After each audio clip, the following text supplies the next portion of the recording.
Hello students, welcome to I exam भी। This is Sonal Saklani. और APEDA का असिस्टेंट मैनेजर का एग्जाम अभी शेड्यूल्ड है on 30th and assistant general manager की अभी डेट नहीं आई है, हालांकि वो कुछ दिनों में आ जाएगी।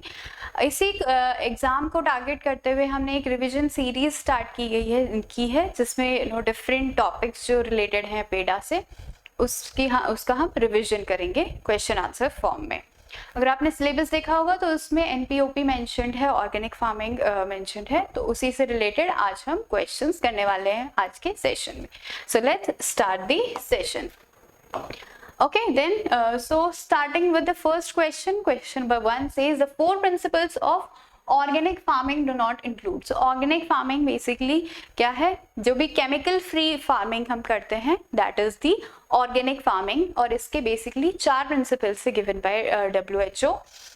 4 प्रिंसिपल्स में से कौन सा इंक्लूडेड नहीं है? Health is included, ecology included है, फेयरनेस इंक्लूडेड है, प्रॉफिटेबिलिटी नहीं है। Profitability is not the aim of organic farming. Instead fourth क्या है हमारा? केयर। ठीक है। सो जब भी हम ऑर्गेनिक फार्मिंग को अंडरटेक करते हैं तो उसमें हम हेल्थ का ध्यान रखते हैं, be it the plant health, be it the soil health और be it the animal health, human health, सबको कॉन्स्टिट्यूट करके हम कहते हैं कि एक सिंगल एंटिटी है ये सब, और सबकी हेल्थ का क्या है ध्यान रखना है when we are going for organic farming. Then ecology, ecological balance maintain करना है, किसी भी जो भी ऑर्गेनिज्म है उसके साथ अनफेयर ट्रीटमेंट ना हो, सबके साथ क्या फेयरनेस हो। And care, it means we take care of all the things. Sustainability भी एक इसका कॉम्पोनेंट है। ठीक है। So those are the principles of organic farming. Then coming to question number 2, it says the IFOAM is a worldwide umbrella organization. IFOAM एक organization है which was established in 1972. ये एक non-profit organization है। ठीक है, non-profit organization है जिसका headquarter is at Bonn, Germany. ठीक है, तो IFOAM में क्या है, अंडर अराउंड 17 कंट्रीज जो है इसके अंडर आती हैं, और ये ऑर्गेनिक फार्मिंग को क्या करता है, प्रमोट करता है। ठीक है, तो इसमें पूछा गया है कि आईफोम जो ये नाम है इसमें F stands for what? Is it food, foundation, federation or fruit? It is federation.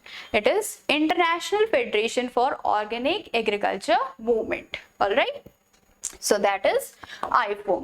Then question number 3 that says National Center for Organic and Natural Farming is located at NCOF.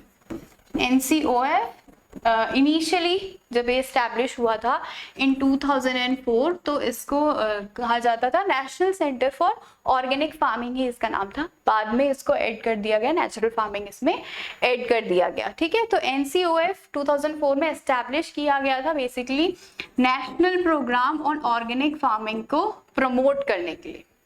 ठीक है, तो इसका जो ये हेडक्वार्टर है ये कहाँ पर लोकेटेड है? It is located at Ghaziabad. ठीक है, then coming to next question number 4 says what is the required conversion period for organic farm to be certified?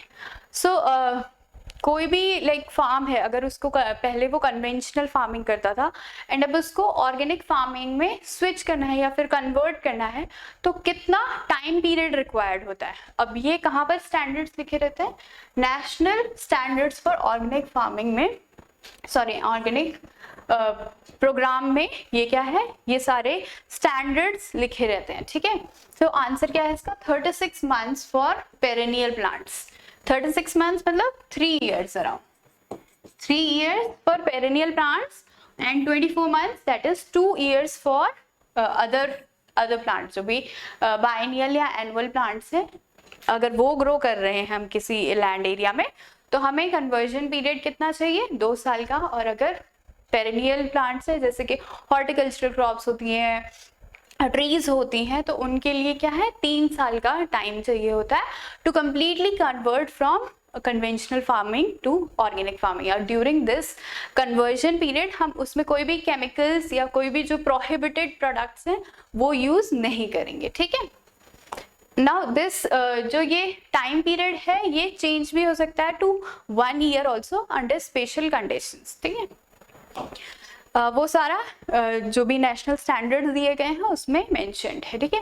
Then coming to question number 5, what is the requirement for the nutrient management in organic farming. So जो organic farming है उसमें हमको पता ही है कि chemicals तो हम use नहीं करते हैं, लेकिन उसके अलग से स्टैंडर्ड्स दिए गए हैं कि कौन कौन से जो चीज़ें हैं वो प्रोहिबिटेड हैं और कौन सी अलाउड हैं। तो इसमें से ऑप्शंस हम देख लेते हैं। First is non synthetic minerals fertilisers should be the primary source of nutrients. So this is not correct, this should not be the primary source of nutrients. ये क्या होता है, सप्लीमेंट्री सोर्स ऑफ न्यूट्रिएंट्स होता है। Non synthetic minerals से fertilisers अगर हम उसमें डाल भी रहे हैं, मिनरल फर्टिलाइजर्स अगर हम उसमें डाल रहे हैं तो सिर्फ सप्लीमेंट करने के लिए, ठीक है। पहले हम उसमें ऑर्गेनिक मैन्योर ही डालेंगे और अगर वो उससे कमी पड़ रही है किसी भी न्यूट्रिएंट की तो हम एज अ सप्लीमेंट इनको यूज कर सकते हैं नॉन सिंथेटिक मिनरल फर्टिलाइजर्स को, ठीक है। Then human excreta containing manures are allowed, this is also wrong, this is prohibited. Human excreta in the form of urine और फीकल मटेरियल वो क्या होता है, वो प्रोहिबिटेड होता है। Then biodegradable material of microbial plant and animal origin can be used as source of nutrient. This is correct, ठीक है। Mineral fertilizers can be chemically treated to make them more soluble. This is not allowed. तो mineral fertilisers में अगर हम कुछ ऐसे chemical add कर देते हैं जो उसको बहुत सॉल्युबल बनाता है तो वो यूज नहीं होगा। अगर मिनरल फर्टिलाइजर्स हम उसके नेचुरल फॉर्म में यूज करते हैं ऑर्गेनिक फार्मिंग में तो हम उसको यूज कर सकते हैं, that can be called as organic, ठीक है। Then coming to question number 6, it says which of the following does not comply with the NSOP standards, National Standards for Organic Production में कौन से कौन से standards हैं जो कि मैच करते हैं उससे। The use of genetically engineered seeds transgenic plants is allowed. This is wrong. GMO crops जो हैं वो allowed नहीं होती हैं, ठीक है। Then straw and mulches can be used. Yes, this can be used. Human excreta including fecal matter and urine. This I've already told you कि this is prohibited. Okay. So कौन सा लिखा है, कौन सा वाला कंप्लाई नहीं करता है। So it is this one, first one does not comply, और ये दोनों क्या है, ये करेक्ट है, ठीक है। Then coming to question number 7, that is under Paramparagat Krishi Vikas Yojana how much financial assistance is provided. So Paramparagat Krishi Vikas योजना क्या है, एक स्कीम है बाय द गवर्नमेंट, ठीक है, जिसमें कि क्या प्रमोट किया जाता है ऑर्गेनिक एग्रीकल्चर को, और उसके लिए क्या है, कितना असिस्टेंस प्रोवाइड किया जाता है, कितना फाइनेंशियल असिस्टेंस प्रोवाइड किया जाता है, दैट इज 50,000 पर हेक्टेयर पर इन 3 years, क्योंकि 3 years हम मानते हैं कि कन्वर्जन पीरियड है।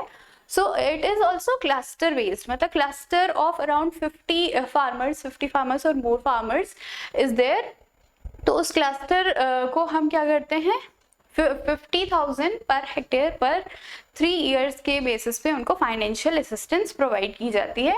वेयर एज 31,000 क्या है, 31,000 is given for the inputs, सिर्फ इनपुट्स के लिए, जैसे सीड्स बाय करने के लिए या फिर मैन्योर बाय करने के लिए 35,000 दिया जाता है, एंड 8,800 दिया जाता है फॉर पोस्ट हार्वेस्ट जो भी ऑपरेशंस होते हैं उनके लिए, ठीक है। देन वी हैव BPKP वाली अलग स्कीम है, उसमें हम 12,200 रुपीज देते हैं फॉर पर हेक्टेयर बेसिस पे। Then coming to question number 8, it is who is responsible for implementing NPOP in India, national programme on organic production, कौन सी मिनिस्ट्री के अंडर क्या किया जाता है, इम्प्लीमेंट किया जाता है। तो it is the ministry of commerce and industry, it is not agriculture. I know most of the students will do it as Ministry of Agriculture and Farmers Welfare. That is wrong. It is Ministry of Commerce and industry. APEDA भी क्या है, इसी ministry के under आता है, ठीक है। Then coming to question number 9, who is the founder of zero budget natural farming. See अब ऑर्गेनिक फार्मिंग पे क्वेश्चन आ सकते हैं, तो जीरो बजट नेचुरल फार्मिंग पे भी हो सकता है, उस पे भी क्वेश्चन आए, because organic farming and natural farming are more और लेस सिमिलर, बट हाँ पूरी तरह सिमिलर नहीं है, डिफरेंसेस हैं उसमें, बट कॉन्सेप्ट जो है ऑलमोस्ट सेम चलते हैं इसमें भी, ठीक है।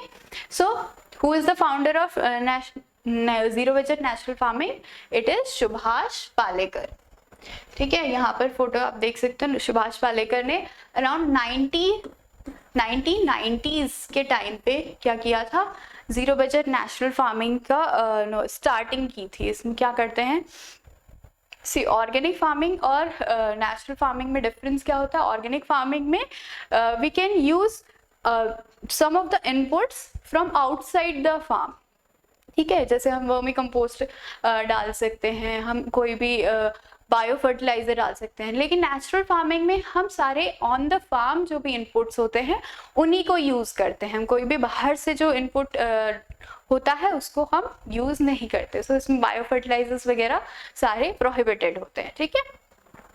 Then coming to question number 10, it is what is the Jivamrita in zero budget natural farming. So zero budget natural farming के अगर आपने देखा होगा, इसके बेसिकली 4 पिलर्स हैं और 4 components you can say, Bijamrit, Jivamrit, mulching and Waaphasa, ठीक है। बीजामृत बोलता है कि क्या है, जो भी हम बीज यूज करते हैं और जो भी हम सीड्स यूज करते हैं उनका सीड ट्रीटमेंट किया जाता है विद द हेल्प ऑफ उसमें ऐड करके, अब काउ डंग ऐड करके या काउ यूरिन ऐड करके हम उसको क्या कहते हैं, सीड ट्रीटमेंट किया जाता है। Then we have Jivamrita. Jivamrita क्या है, जो भी मैन्योर यू कैन से या फिर न्यूट्रिएंट्स ऐड करने के लिए हम उसमें डालते हैं cow dung, cow urine, we use jaggery, ठीक है, उसमें कोई भी पल्स का फ्लावर डालते हैं। Along with this uncontaminated soil is mixed, और ये सारा मिक्स करके हम उसको एज ए न्यूट्रिएंट प्रोवाइड करते हैं, Jivamrit. Then we have mulching for जो भी इसमें मॉइस्चर होता है उसको कंजर्व करने के लिए हम मल्चिंग करते हैं विद द क्रॉप रेसिड्यूज या सॉइल्स, ठीक है। फिर we have Waaphasa, soil moisture you can say, और यू कैन ऑल्सो से कि उसमें एयरेशन प्रोवाइड करने के लिए ज़्यादा अच्छे से एयरेशन होगा, क्योंकि हम जब मल्च प्रोवाइड करेंगे, ऑर्गेनिक मल्च जो भी हम डालेंगे उसमें, तो उससे क्या होगा, एयरेशन बेटर होगा, और एयरेशन बेटर होगा तो उसकी और भी जो फिजिकल प्रॉपर्टीज होती हैं सॉइल की वो इम्प्रूव होंगी, ठीक है। सो क्वेश्चन क्या था हमारा कि जीवामृता क्या होता है। सो जीवामृता एक एक करके हम देख लेते हैं। Fertiliser made from the cow dung and urine, pesticide made from the neem leaves, technique to increase soil fertility using earthworm, technique to conserve water in the field. So answer क्या है इसका, फर्टिलाइजर और you can से manure, ठीक है, कोई भी ऐसा न्यूट्रिएंट या manure that is made from the cow dung and urine. So this was it about the organic agriculture, ठीक है। अगर आप इसी एग्ज़ाम को टारगेट कर रहे हैं और आपको चाहिए अपना असेसमेंट करना है, तो आप हमारी आई एग्जाम पी की साइट पे जाकर के मॉक टेस्ट अटेम्प्ट कर सकते हैं और अपना एनालिसिस कर सकते हैं। बाकी अगर आपको ये वीडियो अच्छा लगा हो तो please hit the like button. अगर आपने चैनल अभी तक सब्सक्राइब नहीं किया है तो I would recommend you to subscribe the channel. आज के लिए इतना ही। Thank you and have a nice day.